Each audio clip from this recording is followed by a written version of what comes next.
All right, if you turn to 1 Samuel, all right, 1 Samuel chapter 15. 1 Samuel chapter 15. We have been working our way through Samuel, and we have seen the ups and downs, and Samuel obviously was the prophet, and he was the one who mostly dominates the story as far as the prophet. And then we have the two kings that comes on the scene, Saul, and we see the quick rise, and then we see the fall, and then we see David coming onto the scene, and then we'll see him beginning to rule and reign as well. But we've been focusing on Saul, and focusing on the rise and the fall of Saul. And we have traced Saul's life and his leadership and his calling from God, but also his obedience to God's commands, but also his lack of obedience, and also the lack of heart it seems that he has, to the commands of God. And so we talked a little bit about that and how there's two ways to look to that, but they both come to the same conclusion. No one would want how Saul's life ends up to be their life, right? And so there's some great principles to learn from Saul, and Saul had a great potential. Saul had an opportunity to have a dynasty, had an opportunity for God to use him as the first king to be a great king, a great ruler, one that would lead Israel in the things of God. But Saul did not follow out God's commands, and he acted out of fear. He ruled by fear, and then today we're going to see this kind of final descent into this displeasure, and then ultimately the rejection of God about Saul and his kingship. And so it is the downward slide that we have been watching, and this is kind of the very bottom. When you was a kid and you went to the playground and you saw that slide and you jumped up on the very top of it and slid down so fast that you didn't realize how hard you was going to hit the dirt when you fell off the slide. Well, that's Saul. We see him plummeting towards the bottom, and this is kind of the final fall towards the rejection from God as Saul being king. And one of the things we've emphasized as we've went through this is because is Saul's foolish choices and his actions, but also his heart. And so we're going to break down this final chapter here, and then of course there will be a few more talking about some Saul cleaning up, but this is pretty much the rejection of the Lord for his calling on Saul's life. So 1 Samuel chapter 15, and if you got a pen, I want you to write down these 4 words. These 4 words is what you're going to see lived out in this chapter and lived out in the downward slide of Saul.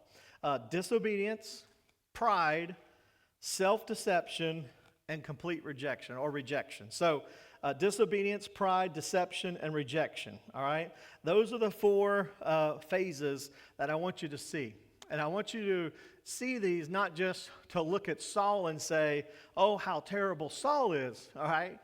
Because you might be falling into that second category of pride, right? I want you to look at these and say, where can I identify some of these character traits that exist in my life? Am I heading down that same path? Am I heading down a downward slide away from God using and fulfilling God's call for my life? So let's begin with the first one, disobedience, all right?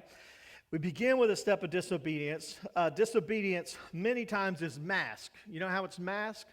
By partial obedience, all right? There's a great saying, partial obedience is still complete disobedience, all right? Partial obedience is still complete disobedience.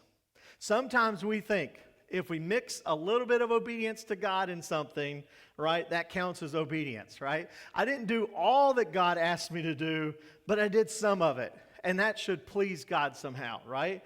But that's not what God says. And what we learn in the principles of God, partial obedience is still disobedience in His eyes. And I think if we were to search our hearts and look through our life and how we live our life, There are many areas where you'll find this, right? And you'll see this partial disobedience, but yet we don't quite look at it as complete disobedience. But God would say otherwise. So I want to read the first 6 verses here in 1 Samuel chapter 15, verses 1 through 6, all right? It says, Samuel also said to Saul, the Lord sent me to anoint you king over his people, over Israel. Now, therefore, heed the voice of the words. Keeps going out, by the way. I have no idea. But maybe I could use Brian's. Maybe I could hold one. Anyways, but it's going to aggravate you. If it doesn't aggravate you, it's going to aggravate me. All right. So in 1 Samuel 15, 1 through 6, it says, now, therefore, heed the voice of the words of the Lord. Thus says the Lord of hosts, I will punish Amalek for what he did to Israel, how he ambushed him on the way when he came up from Egypt. Oh, thank you.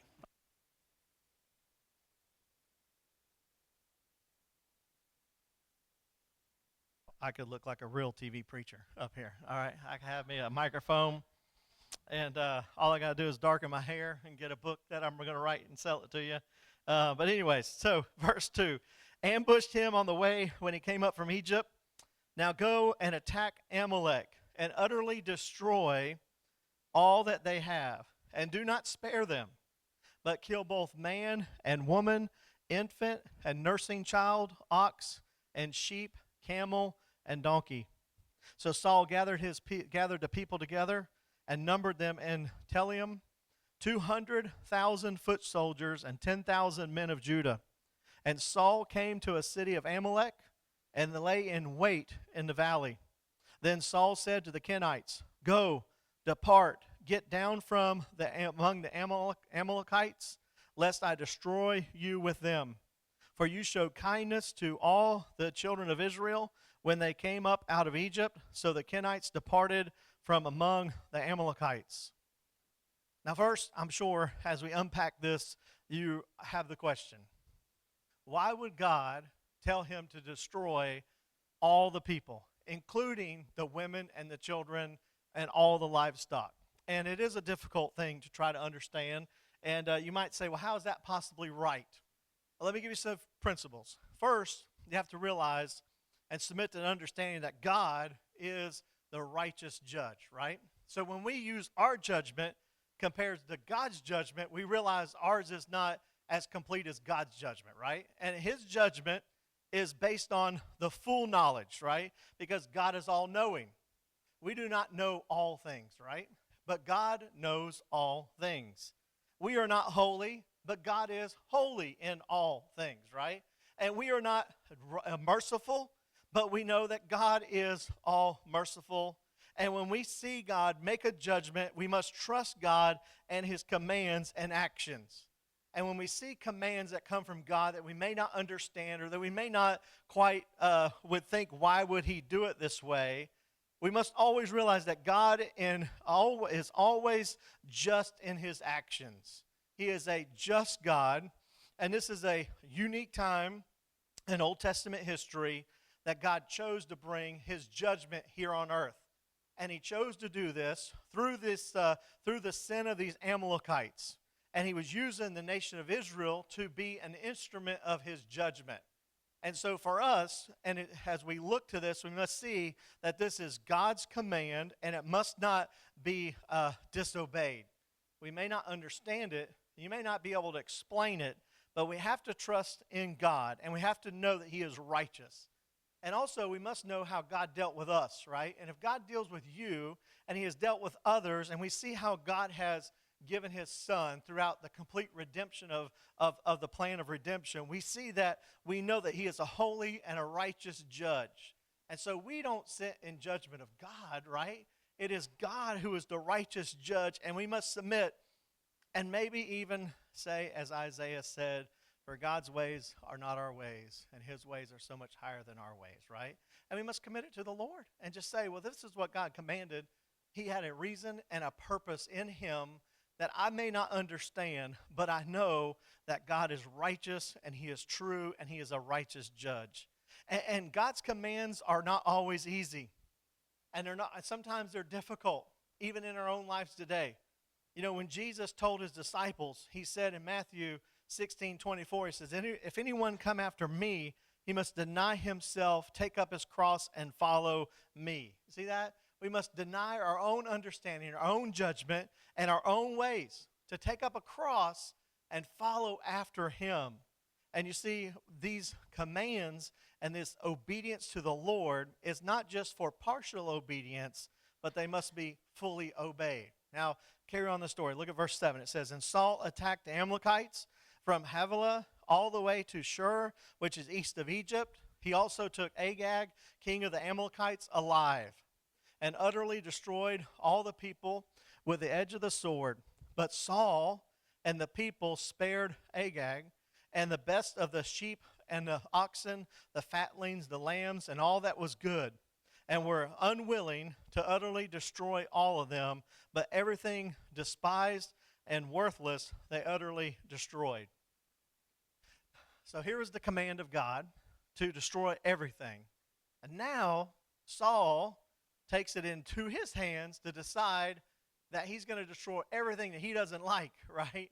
But he's going to keep this Agag, and he's going to keep the best of the sheep, and he's going to keep the best of the oxen, he's going to keep the best of the lambs, and all that was good. The treasure of the Lord, basically, or treasure of the people, he was going to keep for himself. And so he was the one who now became the judge. Rather than God being the judge and him being obedient to it, Saul took it into his own hands.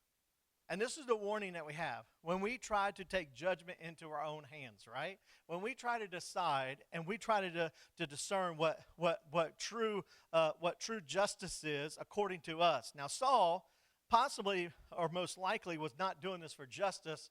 He was doing this for his own pleasure, right? Because he wanted leverage. He wanted good things. He wanted the oxen. He wanted the fatlings and the lambs.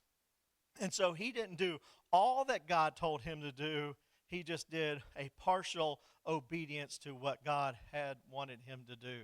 And as we have said before, partial obedience is still disobedience to the Lord. And so Saul here is not showing complete obedience to the Lord.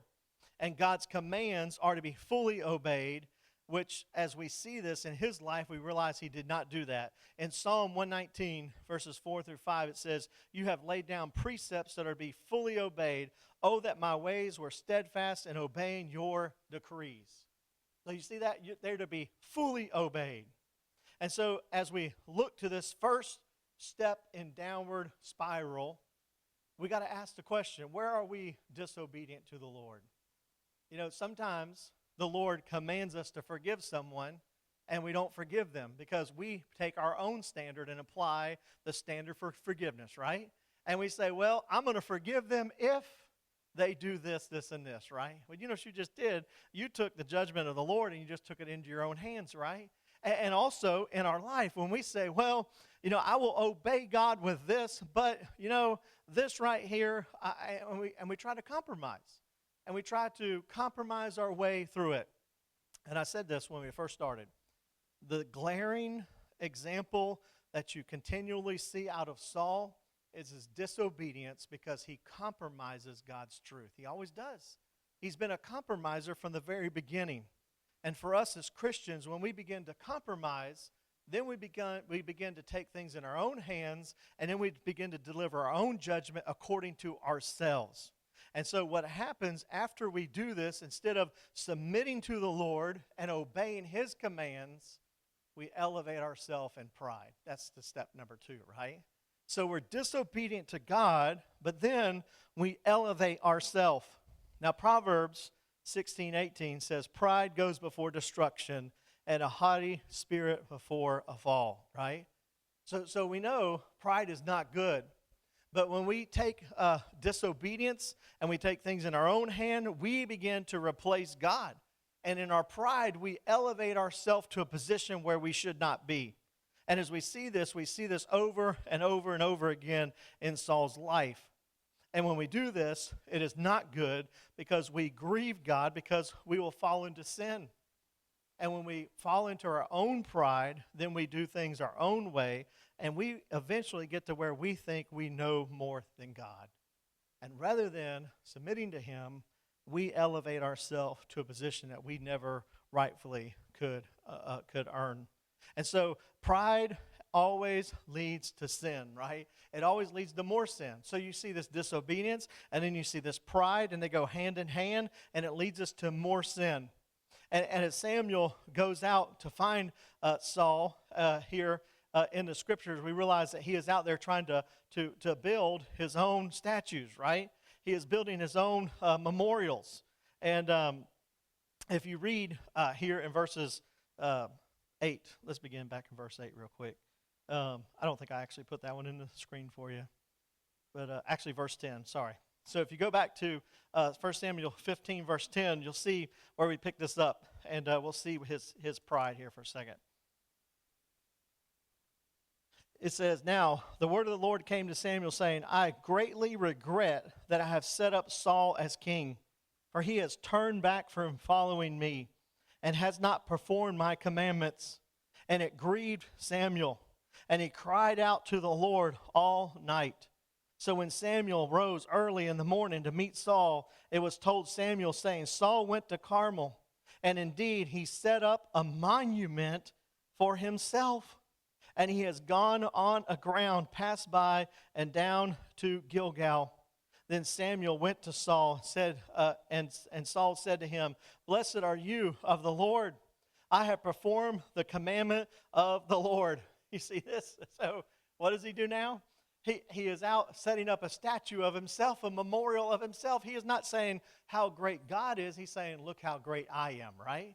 And then he has the audacity that when Samuel comes, he looks at him, he says, Blessed are you of the Lord. I have performed the commandment of the Lord. So he is not only disobedient, but now he is full of pride, which turns into telling lies, right? He begins to lie, and he begins to lie to Samuel that he has performed this great commandment, knowing that he didn't do it. And so you see him being motivated by his pride, his disobedience, and he thought he was going to fool Samuel. But you can fool a lot of people, but you can't fool God, right? And God had sent Samuel to him to call him out. And Samuel goes and finds him as he is building his statues. And as I said, pride is sinful, and pride leads to this separation now. And pride is about to go before a fall. And Saul is ready, and now he's promoted up, and he's ready for a great fall. You know, sometimes in our life, we must evaluate it. When we talk about our marriage, how do we talk about our marriage? You know what I mean? When we talk about the blessings of God in our life, do we say how good of a person we are, or how good of a businessman we are, or how good you are at doing this, or is there a recognition of God there? Is there a recognition to the Lord? Not how great I am, but how great God is, right? But now Saul, we see he has success in the eyes of man, but he's a failure in the eyes of God. And you see, it doesn't matter who says you're a success. If God says you're a failure, then you're a failure, right? And he knew it. And Saul knew it. And when he saw Samuel, he immediately lied. He said, I have kept all the commands. He told him right up, he said, I have kept the commands. So now he is being deceitful, and he deceives himself. That's the third word I gave you. You see this deception. He's full of pride. He is full of disobedience, but now he is full of deception. Look at verses 13 through 16. It says, Then Samuel went to Saul, and Saul said to him, Blessed are you of the Lord. I have performed the commandment of the law of the Lord. But Samuel said, What then is the bleating of the sheep in my ears, and the lowing of the oxen which I hear? And Saul said, They have brought them from the Amalekites, for the people spared the best of the sheep and the oxen to sacrifice to the Lord your God, and the rest we have utterly destroyed. And Samuel said to Saul, Be quiet, and I will tell you what the Lord said to me last night. And he said to him, Speak on. Imagine this, right? I mean, what a confrontation, right? And he's so self-absorbed with pride, and now he's deceived. He looks to Samuel and says, Everything is good. I obeyed the command. Samuel says, What is the bleating of the sheep then I hear, right? I'm not a dummy, right? I can hear it and I can see it. And isn't it amazing in our pride many times that we think we're pulling over something on someone or some others around us, but everyone can see it but ourselves, right? And many times people can see it a mile away. And we see people set up their whole life and their marriage and everything they're doing, and we see them heading down a road like a train wreck. And they're sliding down this slippery slope, and you know they're going to fall off at some point, but yet you go to them and you ask them how they're doing. They say, everything is great. Everything is fine. I'm too blessed to be stressed. You know what I mean? I mean, everything's going well. But we see it's not true. And Samuel says, if that is true, then why do I hear these sheep, and why do I hear these lowing of the oxen? Man, I love Samuel because he is one who will put you right on the spot. And you see, many times when we're in this condition, that's what we need. We need somebody to confront us, right? We need someone who'll come and tell him. And so Samuel is a prophet of God, and he comes to Saul and he tells him to be quiet. I think that's probably a dressed up version, right? I'm sure he probably said a few other things, but he said, I'm tired of hearing from you. Listen, I'm tired of hearing you talk. Have you ever heard someone when they've done something wrong, and what do they try to do? Explain it all away, right? And they won't shut up. And you're like, if you will shut up, I will tell you what you did wrong, right? But he wouldn't be quiet. And Samuel says, hey, just be quiet, and I will tell you what the Lord said to me last night. And then Saul said, speak on, and he wanted to hear it. And yet we see Saul here as he tries to justify his sin, and he tries to say, well, I have brought these for the Lord. And actually, look at verse 15 right there. He says, they have brought them. All right, that's a common tactic, is it not? In the Garden of Eden, when Adam fell, what did he say? That woman you gave me, Lord, right? She's the one, right? And then many other times we point the fingers at other, and Saul knew that he was in charge, but he said, they're the ones who brought him, and I was going to use them for a sacrifice to the Lord, right? And listen, it is just self-deception. He is fooling himself. He's trying to justify his sin. He's trying to show that he is more righteous than he really is. And we see this over and over in all of our lives many times. And we justify our attitudes, we justify our unforgiveness, and we justify our anger many times. And if you don't get a grip on it, and you don't ever come to a point where you finally put an end to it, it begins to take over your life. And then all of a sudden, you start believing the lie that you begin to tell everybody about yourself. And then you start believing the lie. And next thing you know, it's not everyone else who has the problem. It's not you who has the problem. It's everyone else. Every time I think of this, I think of a little story of the boy that went over to his grandfather's house, and his grandfather fell asleep. And so he went in and got some Limburger cheese. Anybody remember what Limburger cheese was, right? And he put it on his mustache, and he woke up, and man, this room stinks, right? And he woke up, and he went outside and went over into the kitchen. He smelled it. He goes, man, the kitchen stinks. And he went over into the other dining room. He goes, man, the whole house stinks. And he went outside, and he took a big whiff, and he goes, my goodness, the whole world stinks, right? And the little boy got a kick out of that because it is so true. When you're not right with God, all you do is see everyone else's fault, right? And you say it's everyone else's problem. But whose problem is it really? It's your own problem, and you're deceived, and you can't see it, and so you blame everybody else. You justify it. You blame everyone else. It's my wife's fault. It's my husband's fault. It's this person's fault, and that's all Saul is doing. And then he tries to mix in a little bit. Hey, they did that, but I was going to use it for the Lord. And you see, his disobedience led to his pride, which led to his deception, which will eventually end up leading to his fall. But I want to read verses 20 and verses 23 first. It says, and Saul said to Samuel, but I have obeyed the voice of the Lord. He's still deceived and gone on a mission in which the Lord had sent me and brought back Agag, king of Amalek. I have utterly destroyed the Amalekites, but the people took of the plunder, sheep and oxen, and the best of the things which should be utterly destroyed to sacrifice to the Lord in Gilgal. And in verse 22 it says, and Samuel said, has the Lord as great delight in burnt offerings and sacrifice as in obeying the voice of the Lord? Behold, to obey is better than sacrifice, and to heed than the fat of the rams. For rebellion is as the sin of witchcraft, and stubbornness is as iniquity and idolatry. because you have rejected the word of the Lord, he also has rejected you from being king. Isn't this amazing? So he still doesn't get it, right? He's fully deceived. And Saul thinks that his obedience in a partial matter was great because he was going to make a great sacrifice. So he was going to do something that looked religious. And Samuel stops him in his tracks. And he says that if you sacrifice something, it is worthless if you have disobeyed the Lord. You know, it is important to remember this. And what he's getting at here is if your heart is not right, it doesn't matter what you're doing on the outside. You can do all the religious things you want to do or you plan on doing. And if God tells you to do something and you do not do it, it doesn't matter what else you do. And he is here and he's making all these things that I'm going to sacrifice. And Samuel flat out tells him that to be obedient to a known command of the Lord is better than sacrificing whatever you're going to sacrifice. No matter how good it may be, no matter if it's the fat of rams, it's better to obey than to sacrifice. You see, your sacrifices to God are meaningless without a true heart of obedience to the Lord. Keith Green once wrote a song, and the words said, "To obey is better than sacrifice. I don't need your money. I want your life," right? Think about that.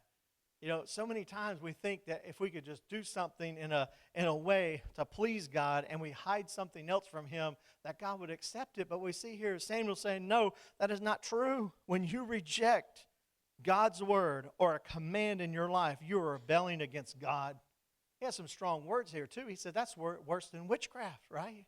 And you know, a lot of times that's the way we find ourselves as Christians.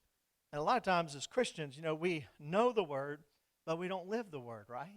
And we know the commands of God, but rather than being obedient to them, we don't do them, but yet we still want the blessings in our life. And as Samuel here is telling Saul, he's like, listen, it's trust and obey, for there's no other way to be happy in Jesus than to trust and obey, right? It goes together. And if you're not obeying the Lord, it doesn't matter what you're sacrificing because it is not what God has clearly commanded you to do. You know, so many times in our life we find ourselves doing this. We find ourselves doing things to make ourselves feel good rather than doing the thing that you know God has called you to do and what he has commanded you to do. And we see this over and over, and we see this here, this consequence of this sin. And we see how God has told him straight up through Samuel that God has rejected you from being king. Now, look down at 1 Samuel verses 24 through 35. It says, "Then Saul said to Samuel, I have sinned, for I have transgressed the commandment of the Lord and your words, because I feared the people and obeyed their voice." Oh, man, you almost thought he got it for a minute, right? He's like, now he's not just saying that it's some other sacrifice that he made, but now he's saying, I have sinned, but it was because I feared the people, right? They made me do it, right? Kind of like the old saying, you know, if everyone jumps off a bridge, you have to do it as well, right? That's the whole process. He's like, listen, they told me to do it. It's not my fault. Almost to repenting, but yet not quite there. Look at verse 25. "Now therefore, please pardon my sin and return with me that I may worship the Lord." You know what we see here? We see that Saul is not sorry that he disobeyed the Lord. He is sorry from the consequences from disobeying the Lord, right? He is not sorry what he has done. He's sorry that he got caught, all right? There's a major difference there. You know, he's just sorry. His heart's not changed. He's trying to manipulate God now, right? He's saying, hey, listen, I know this is bad, but they made me do it. And if you pardon me of my sin and give me back, then I will certainly worship the Lord again. I mean, listen, I don't know what it is, but a lot of people think when they go to God, it's like, let's make a deal. You know what I mean? You ever watch that show or Let's Make a Deal? You know, here's behind curtain number 1, curtain number 2, or curtain number 3, right? Listen, God doesn't play let's make a deal. He says, this is the deal, right? Listen, this is God. And listen, I know the Old Testament, a lot of people don't like to read the Old Testament. And in fact, I was reading an article, and it was talking about New Testament churches, and a lot of New Testament churches don't preach the Old Testament. In fact, the whole movement out of Andy Stanley and some of the teachings that he has taught is how to unhitch yourself from the God of the Old Testament. Well, let me tell you, the God of the Old Testament is still the same God of the New Testament. We're going to learn about that in just a minute.